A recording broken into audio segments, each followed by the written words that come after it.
not the dreaded query? Oh, please. It's not that difficult. You wrote a book after all. Now you just need to know what to say and what to leave out. Hi, I'm Autumn Bardot. Welcome to my channel. Here you will find quick tips, author tools, and maybe even a little bit of inspiration. Today, it's all about queries, what you need to put in and what to leave out. As always, show notes are in Club Autumn. There will be a link below in the description box. So let's start with queries. Agents get hundreds, maybe thousands of queries a week. Chances are the agent isn't even really reading it. Their intern probably is. And they get a lot of bad ones. So you don't want to be a part of that. So the minute they start reading, whether it's the agent or the intern, and you're not getting to the point, or you're taking too long to get to the point, or there's some major awkwardness or wrongness about stuff, then you're going to get the swipe, delete, reject. It's pretty basic and pretty formulaic in a way. Here's what you need to do. The first line needs to be something like, I am seeking representation for the, put your title in. Put your genre in. Put your word count in. This can be a sentence, or it can be part of a longer sentence where you include some comps. A comp is comparable novels or stories to yours. They can be movies, books, TV shows. Here's the thing. If your word count doesn't match the genre type, reject.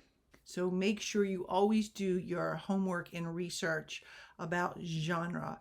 And if it's a specific genre, like a certain age range, you need to put that in as well, especially for the lower grades. Those things can be fitted into 2 sentences or 1 sentence. That's up to you. Just make sure it's not awkward. Remember, your query is giving them a really good indication of how you write. If they're interested, they will continue reading on. And remember, sometimes they're looking for something, no matter how perfect your query is, how wonderful your novel is, they're looking for something else. And I have a whole video about that too. Yeah, I'll link that in the description box below too. If you have a tagline, that's great, and you can include it in the first paragraph. The second paragraph should be a brief tease of the book. Think about a book description when you open up Amazon and you read the book description. It makes you want to read. It doesn't give you everything. It doesn't give you a long summary. It shouldn't. So what you want in the tease, and I always end up using my queries as my tease, maybe with a few extra tweaks. You want the characters, their needs, the obstacles, and the stakes. For a query, you also want the end. If you just are having a hard time handling how to do this, here's my suggestion. Go to the newest release that you just read in your genre of a best-selling book. Read the book description, read the tagline, look at the keywords that are embedded into the description.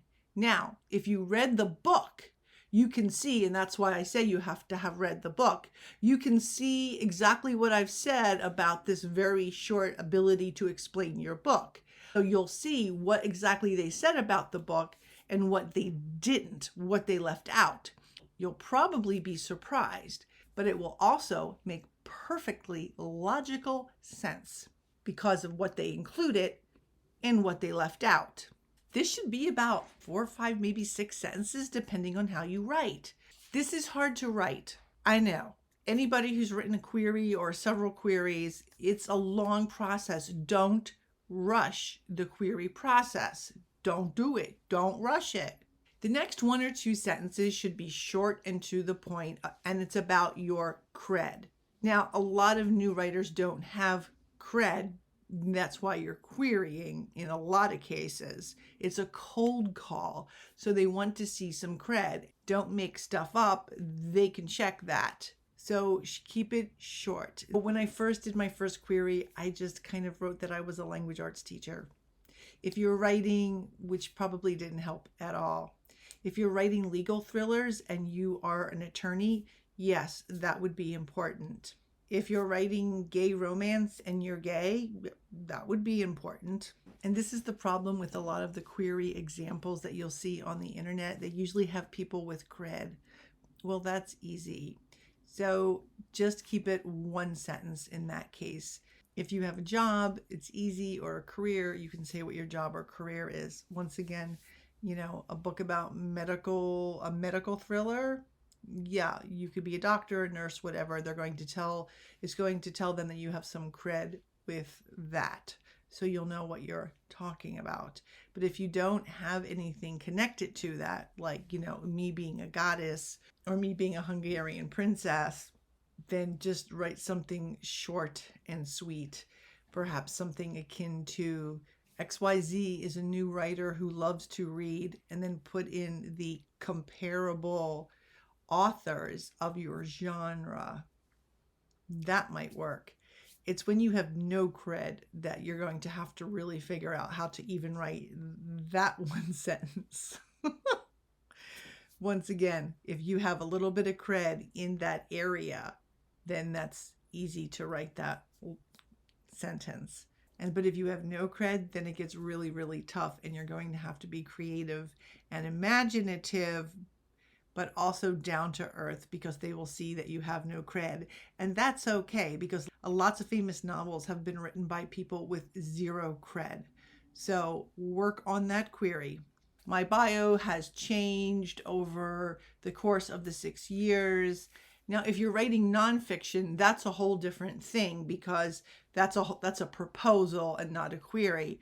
But this is about fiction. So if you're nonfiction, I suggest Googling nonfiction proposals. And in that case, you need lots and lots and lots of cred. TED Talk, anybody? A few other things to be mindful about between that first sentence kind of pitch and the second paragraph of what your book is about is to make sure that they align. For example, if you're writing a romance novel, make sure that the romance word count aligns with the romance genre. Same for historical fiction, same for any of the genres. They're going to see that immediately. So if you have a romance coming in at 200,000 words, they're going to hit that old rejection because it's not following the rules. They're going to look at the protagonist and the things that it needs to align with for the genre. So protagonist, word count, are you in the ballpark? I've had people come to me with romance novels that are 35,000 words. That's a novella. That's not a novel. So make sure your genre aligns with your description and your word count. If they don't align, if they are not meeting, industry standards, or they're just way out of the box, then you're going to get that quick rejection. If you even get a rejection, more often than not, you don't hear anything, not a peep. Consider that a rejection. Sign off with something brief like hope to hear back from you soon or best, and include your social media links. Your entire query should be one single page, double spaced. Yeah, you heard that right. So that's it. Short, brief, and to the point. If the intern thinks it is what the agent is looking for, they will pass it on to the agent. If the agent is interested, they will begin either looking at the summary or they will start reading, depending on really what they do. It may just go into another pile as well, a virtual pile. You know how those are. Ugh. Have a summary ready as well. Some want a 2-page summary, some want a 5-page summary. So be prepared for that. Okay, don't just write that off the cuff. Okay, write a summary using the same tone and style as your book. Some agencies have forms that you need to fill out. I never really like these very much, but they usually want a whole lot more information. So be prepared with the genre, the audience who the book will be marketed to, a tagline, comparable books, comparable authors, your bio, and often a first few pages. Here's a word about comps. It takes time to find them, so be prepared to spend time researching for comparable novels, TV shows, movies. The best way is to go on Amazon and look up books like yours. Maybe some of you are thinking, but my book is unlike any other. I'm going to be different than all the rest of the queries. My query is going to stand out because it's going to be so different. Yeah, I don't know how often that really works, if ever. There are no comps for my book. My book is, once again, unlike any other. Too bad. They still want comps. They're very busy. Honor the agent's time. They read a lot of stuff. And once again, this is a cold call. Get to the point and make it really enticing. Here's things you don't want in a query. Too much fluff, and that's the biggest problem I see. Respect their time. I think I just said that.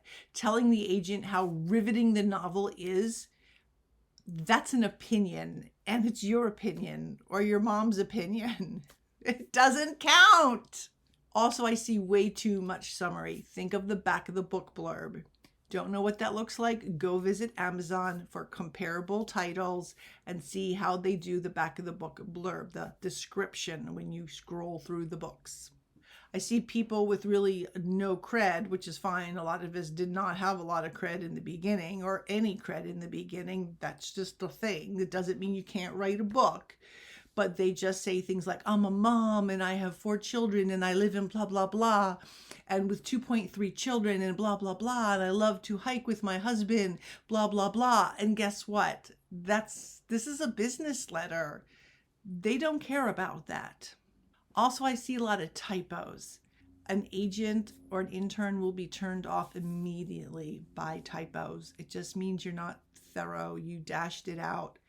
And take time. Really don't dash out that query. It's just, you're going to need to take time. You're going to have to show it to people who actually know what a query looks like, how it should read, and have had successful queries. Another thing that turns agents off is awkward sentences. That's just awkward writing. And once again, your query is a reflection of your writing style. So you have to be mindful of all those awkward sentences that are too long or just grammatically incorrect. And sometimes I see illogical sentences. What does this mean? They're not going to try to figure out what it means. They're just going to press reject. Most of the queries I see from first-time writers are way, way, way too long. And many of them tend to be a grammatical nightmare or really awkwardly written. So you will get that rejection. I've said this now, I don't know how many times. Never rush writing a query. I know you're super excited, but rushing it never works. Here's some author reality. You need to be able to explain your story in 1 sentence. You also need to be able to explain your story in 2 sentences. You also need to be able to explain your story in 3 sentences. And you also need to be able to explain your story in a paragraph. And each way must be clear, concise, and intriguing. You're a writer. This is part and parcel of the business. Here's another truth bomb. You can write the most brilliant, perfect query. And guess what? They just aren't interested. They're looking for something else. Let me say it again. You can write the most brilliant, perfect query and have the most brilliant, perfect book, and they just aren't interested. They're looking for something else. There's 1,000 blogs, probably more than 1,000 blogs and sources for how to write a query with great examples. Follow them. Do what they tell you to do. Follow the guidelines. No exceptions. Good luck. May the query force be with you. Hope you join me next week when I will continue with my writing series. I discuss the outline, I discuss the first draft, I discuss the second draft, and what we're going to look at next week is my final drafts, which I kind of lumped all together because I kind of do the same thing with all of them, kind of, sort of. So we will discuss that. I have lots of cool videos coming up. So if you haven't already, I would love if you would hit that subscribe and notify button. And remember, writers, dream, create, and embrace. Bye-bye.